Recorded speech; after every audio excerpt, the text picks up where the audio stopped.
Good afternoon, everyone. Welcome back to JTC Report.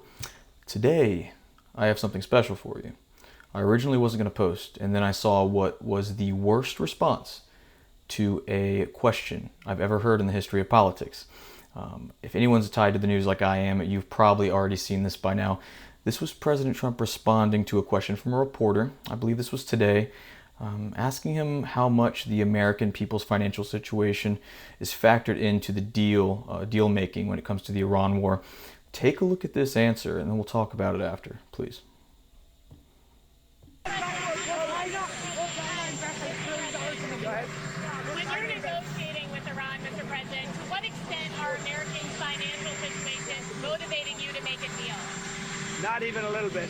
The only thing that matters when I'm talking about Iran, they can't have a nuclear weapon. I don't think about Americans' financial situation. I don't think about anybody. I think about one thing.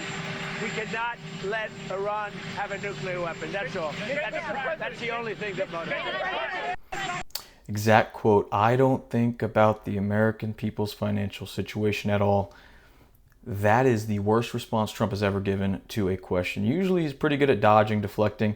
That is going to be the best political weapon given to the Democrats for the midterms probably ever.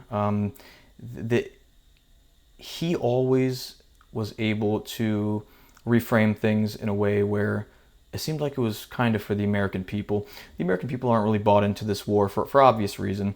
There was not enough evidence that the nuclear weapon was imminent. There was not enough examples of Iran being an imminent threat to us or the homeland. And now this, people are already hurt at the gas pump with already stretched budgets.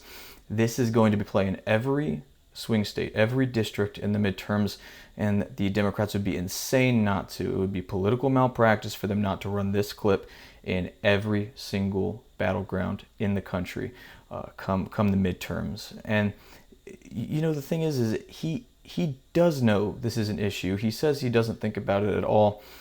He's doing things this week to try and combat the rising gas prices. Take a look. Coming out, this is NBC News here. Trump told reporters Monday that he intended to suspend the 18-cent per gallon federal gas tax. Such a suspension would require an act of Congress. Democrats in the House and Senate proposed measures to suspend the gas tax in March. Now, I'm surprised this hasn't happened already.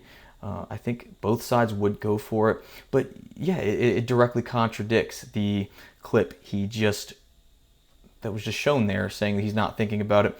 I think Donald Trump refuses to ever back down and kind of refuses to ever admit that there's a downside to his actions. And I think that's where that comes from, because he knows that's why this is happening. The suspending the gas tax is something that I am for, but it is important to note, if you're watching this, it's not going to bring gas back down to the price it was before the war. If anyone's curious about taking a look at the effect of the gas tax suspension, NBC News has a really good chart here. You can pick your own state and you'll actually see what the price was before the war, what it is now, how much the gas tax adds to it. Definitely something to take a look at. It's a pretty good way of seeing the impact this could have, and it would help. I'm all for it, but I'm just directly contradicting what that horrible response he gave to the question.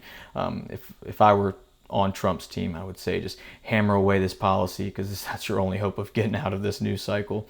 And one thing that's important to do is zoom back. Why did Donald Trump win in 2024 in the first place? And I pulled some of the exit polling for the 2024 election, and anyone who pays attention to politics knows this is the case. It's always the economy. Donald Trump is not popular in most things, but one thing he was always trusted with was the economy. People thought fondly on the first term of Trump. They were much more financially prosperous. And then, you had the Biden years, you had COVID, people losing jobs, inflation out of control.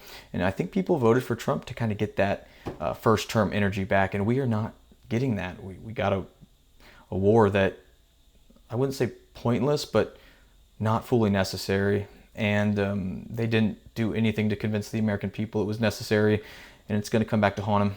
And yeah, that's where we are. He was trusted with the economy. He broke the trust, and I think the midterms are going to be a very good indicator that that trust is broken. But yeah, that's it. Super quick one today. I just had to get that my thoughts out there on this one. Originally, I wasn't gonna make a video, but I couldn't avoid talking about this. And yeah, today is the third day of this channel, JTC Report. We got 10 subscribers. We're in the double digits. And if you somehow found this channel, thank you for being here. Please like, subscribe, all that good stuff, and stay along for the ride. Share a video, one of my now 3 videos.